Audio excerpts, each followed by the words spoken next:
blah, blah. Renar's podcast. So, the most of the time you're spending is mainly doing coaching now and developing all your cool businesses and cool ideas and digging holes in your land and having a lake. When did you finish your lake? So, 2021 we opened. I bought a disused goat farm December 17. We went planning 18. It took about 3 years to come to fruition because of all the red tape and all the things you have to do to build it. So, yeah, it was a rundown goat farm. It was in a right mess. Geese poo everywhere. Couldn't get to my front door because there was so much geese. Geese poo in a goat farm. That makes sense. Well, they're geese as well. Very particular, aren't you? Just take that one specific thing. Of course. And don't they? Yeah. Well, goats are very important. Goat's poo and geese poo. So there was a mixture. All sorts of poo. Yeah, and the barn that was falling down, and then there was like a huge hedge across this field. But what happened was I walked through the house that we're looking to buy this place, and yeah, just saw the field and thought, wow, I could see the vision of it.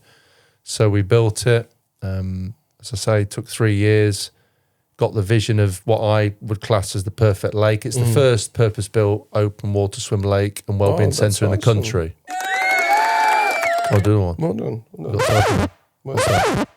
That's the wrong one. The birds. Is that the birds coming from the woodland that overlooks? Yeah. Say again. What happened? What did you do? So it was.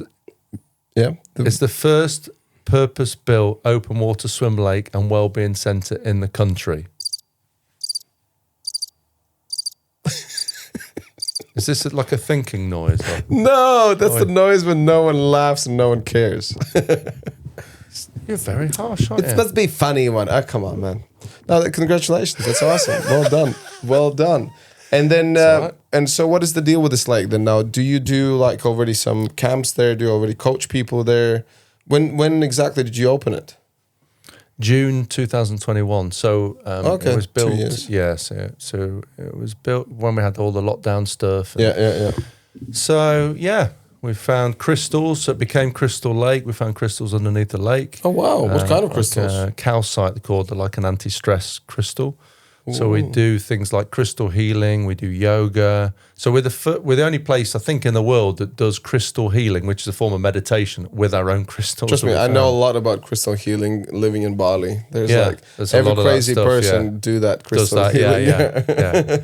Well, we're that crazy people as well. Thanks. Listen, you were there a long time ago before the crystals came. The crystals, it's just added things. Exactly. On top, yeah. Oh, Adam does crystals. Oh yeah. Of course he does. Of course he does. What's next? Flat Earth, like what else? What else are you into? Or random. Why not? Stuff. Why not? So I mean, we've the vision, in all honesty, was to create a wellbeing centre that helps people physically and mentally. Now, people know me from the swimming stuff, so the lake was kind of an obvious thing from the swimming. I've got a barn that overlooks the lake where I teach people an endless pool. It's a small pool with a jet. I have a camera system. Yeah. So I have that.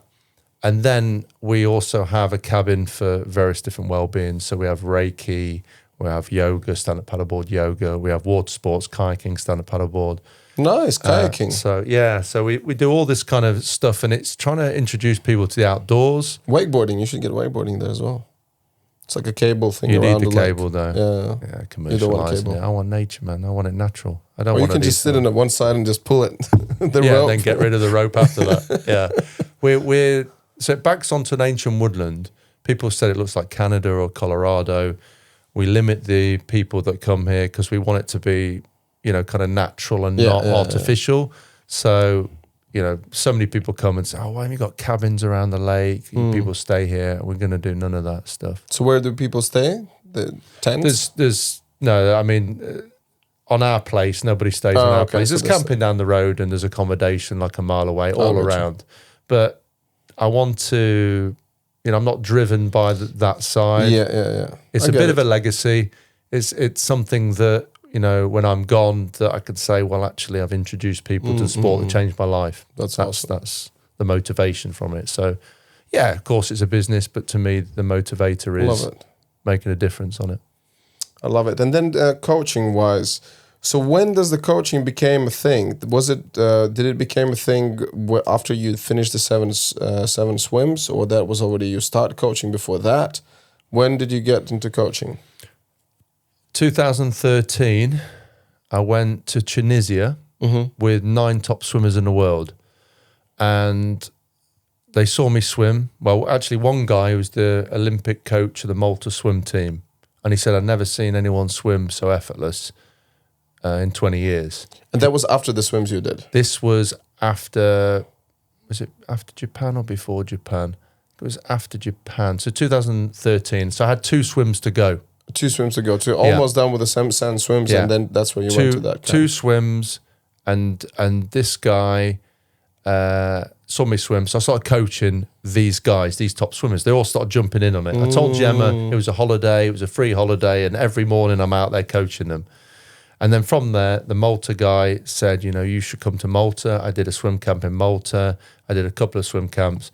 And then I was still working for Indesit with the washing machines. And then I thought, why not go for it? I'm telling people to fulfill their dreams, but I'm not. So maybe I should just really go for it, full on from it. I remember I got, and this is an important thing for people, I guess, is when you can take the easier road or the road that you think is right for you. Road less traveled. Yeah. And your road, yeah. Because I got offered the job, the same company, when I started all this for the English Channel, and I worked with this guy who stayed on, and he became the big boss, and he said, come back and work for us, give you more money, relocate you, you can do it, easy. And I met with him, and I thought about it for about 30 seconds. I thought, this is a sign. Will I really go for what my goal is? Because Adam before that took an easier option. He worked for people, which is fine, but that was, safety aspect of Adam. And then I thought, no, I really believe in this swimming. Blah, blah, blah. Renarspodcast.